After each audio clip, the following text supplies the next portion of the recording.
Romancing the Cherry by Laura Morgan. If you want a peaceful weekend away in the sun, don't spend it with serious pub quizzes. I was reaching this conclusion before we even got off the plane. Nigel had invited me as a last-minute replacement. I wasn't much of a quizzer, certainly not in his league, but he knew I had minimal commitments and a flexible schedule, for which read almost no family, few friends, and sporadic at best work. So I was a good bet for making up numbers. On the flight, I'd gradually put names to faces. Mary and Deepak, a frowning couple eating egg sandwiches. Steve, a burly northerner talking obsessively about sport. Is sport your specialist subject? You can't have specialist subjects when you quiz at this level, Annie. You have to be a generalist.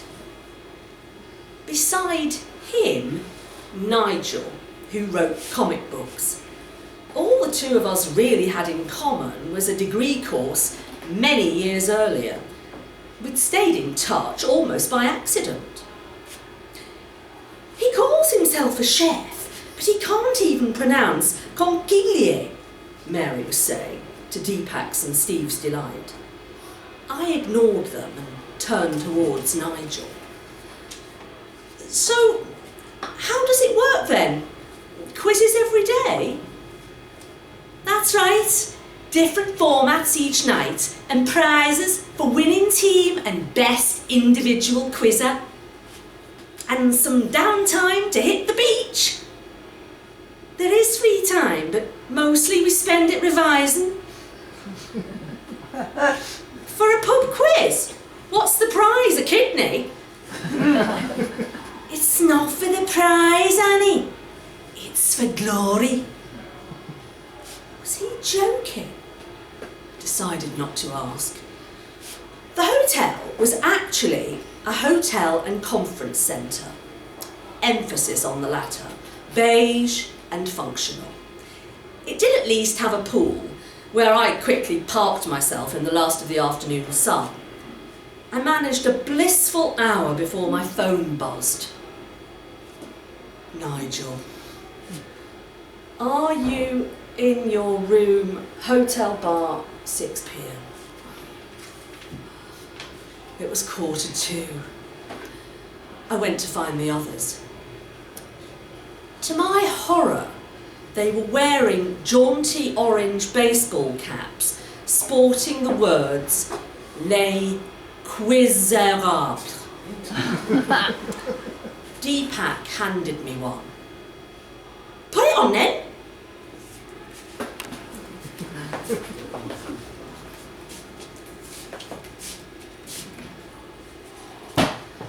I have a big head and bigger hair, and I wear hats precariously at best. But I put it on obediently. Thus adorned, we walked to a restaurant a few minutes away. "Okay, Annie," said Steve, perusing an uninspiring menu. "What are your strengths, quiz-wise?" I thought we couldn't have specialisms. "Yeah, but we have strengths," he replied patiently. "If I have to nominate somebody, I need to know who does what." "Not sure," I said. "I know quite a lot about The Only Way is Essex and Coronation Street." I thought for a second. "As long as it's after 1995. "Okay, TV," said Steve. "Well, only those two, really. But if I get stuck, I'll Google." Steve glared. Everyone glared. I decided to stop making jokes. One average meal later, we shuffled back to Hotel Beige and a bar, from which a glum-faced waiter dispensed unappealing drinks.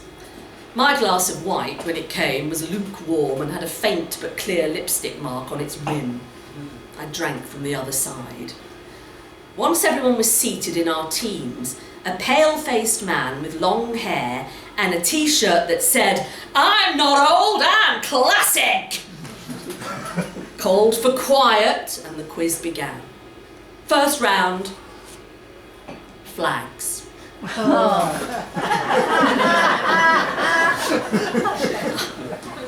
I peered at the pictures, hoping for a maple leaf or a rising sun, thereby proving I wasn't entirely clueless. Instead, I saw 10 nearly identical sets of coloured stripes. "Is that Ireland?" I asked hopefully. Steve looked irritated. "No, it's Côte d'Ivoire. The orange and green are reversed."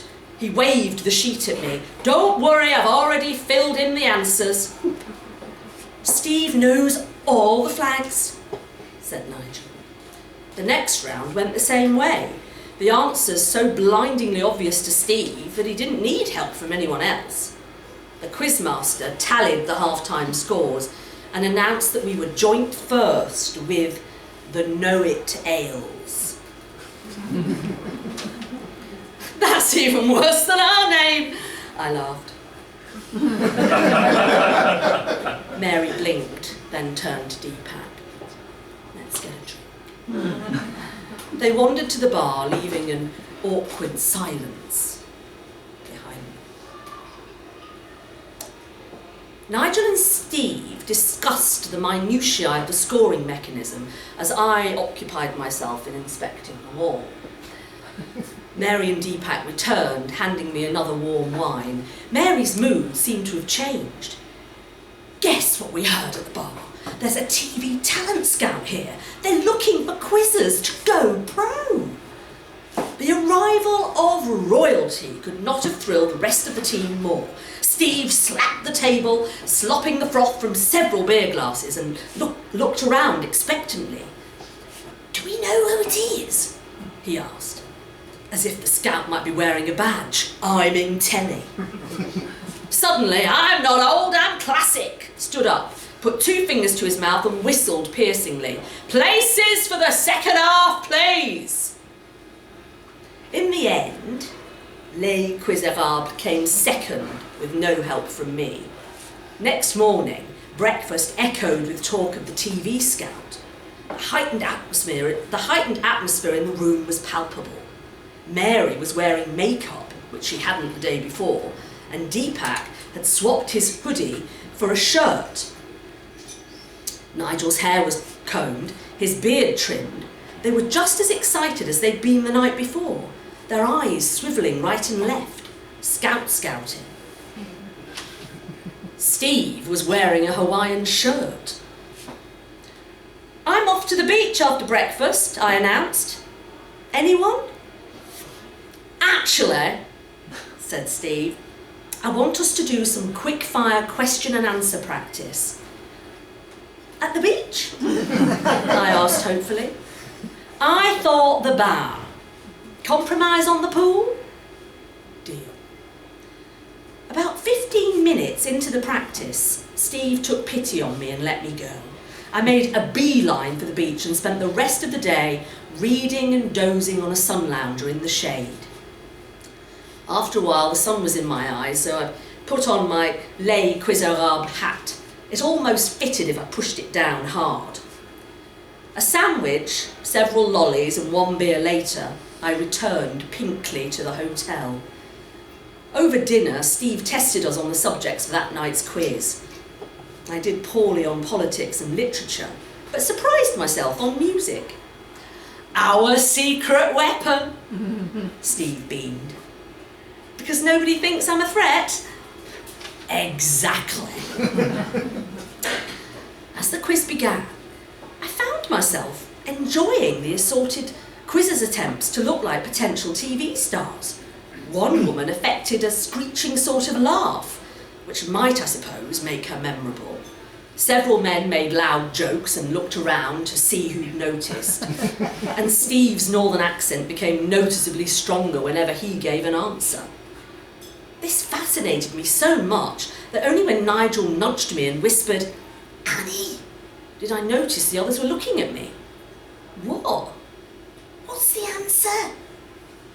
What's the question? Beyoncé's middle name, Steve glowered. "Oh, Giselle," I said. Nigel flashed me an admiring glance as Steve repeated my answer to the quizmaster. Tonight's t-shirt, "I'm not as think as you drunk I am." Correct. A point to Les Quizerables, who still lead. "We'll be nominating you for the tiebreaker at this rate," said Steve. "The what now?" "If we draw, we have to answer a tiebreaker." "We usually send Steve," said Nigel. We met again the next morning, Steve assuring us it was all to play for. Les Quizerables had won last night by a single point, my spectacular Beyoncé foo giving us the edge over the know-it-ales. Tonight was the decider. No beach visits, no poolside lounging today. We'd be practicing for tonight's subjects: anagrams, odd ones out, and filling in blanks. "A bit like school," I said. "But more important," joked Deepak. I think he was joking. It was actually sort of fun. I was hopeless at odd ones out, okay on anagrams, and excellent at filling in blanks, until Nigel pointed out that funny answers didn't win points. "Well, they should," I retorted, "and at least we might get a bonus point." That night, the bar was rammed, and the atmosphere was so thick you could bite it. A few brave souls had clearly decided being bluff and hearty was the way to go, but any witticisms were drowned instantly by the tension. By now, nobody cared much about who won. All minds were on prospective, glittering media careers. The barman now had assistants in the shape of a tall blonde woman who seemed to have been employed more for her looks than competence. Despite the slow service, people were drinking more quickly than last night. The format was different again, a round robin with individuals from each team jumping up to answer in turn. Emboldened by last night's brilliant performance, I looked on happily, becoming only slightly perturbed when I realised tonight's questions were far harder. Eventually, the quizmaster, t-shirt, "I've got a spreadsheet for that," turned to me. "Annie, your subject is literature." Okay, I thought. I've read books. Maybe I'll get lucky. What 1989 Jeanette Winterson novel features the character Dog Woman? I felt a surge of excitement. I'd read this book for a feminist book group I once joined and almost immediately left. I was about to be even more brilliant than the night before. That would be Romancing the Stone, I announced smugly. The quizmaster's eyes crinkled into a laugh. "Close," he said, "but no cigar. Romancing the Stone is a 1984 movie featuring Michael Douglas and Kathleen Turner. The answer is Sexing the Cherry." Laughter spread around the room as embarrassment flushed through my body. Even my teammates were laughing, except for Steve, who was furious. "That might have cost us the win, Annie," he said. "I really thought you had it." The conversation moved on as he tried to work out how many points we'd now need to guarantee victory. "Just off to the loo," I said to nobody and slunk away. I came back after a calming walk to the sea to find that Les Quizerables had won at the last minute and were in a forgiving mood. But the shame of my earlier gaffe still stung, so I slipped off for an early night. In the morning, the bedside phone rang whilst I was packing. Hello? Nigel? An unfamiliar female voice spoke. Is that Annie? Yes. Who's this? Hi, Annie. The voice was warm and friendly. My name's Leah. I'm with Visualise TV and I'm downstairs. I wanted to catch you before you check out. Do you have 5 minutes? Sure. Great. See you in the lobby. The line went dead. I crept downstairs, worried I'd bump into one of the others and have to explain what I was doing, even though I had no idea what I was doing. A blonde woman with a wide smile approached. I recognised her right away. Weren't you serving drinks at the bar last night? No wonder she hadn't been much cop. She smiled. A subterfuge. I wanted to observe without being spotted. I'm here to cast contestants for a new game show and I'd love you to come to the studio and try out. But I'm terrible at quizzes. Aren't you looking for professionals? No, she laughed.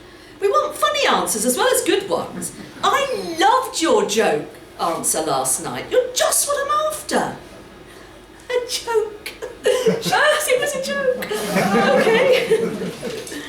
So this isn't a job, just a one-off, and I can win some money. Exactly.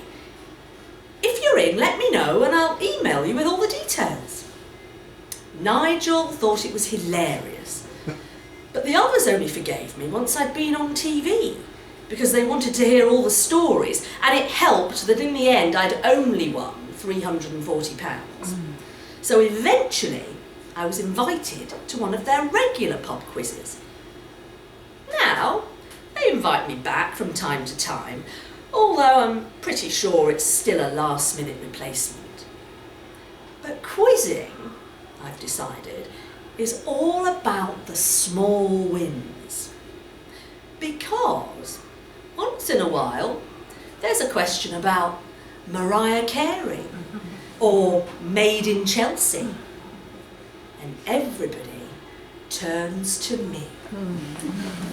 Wow.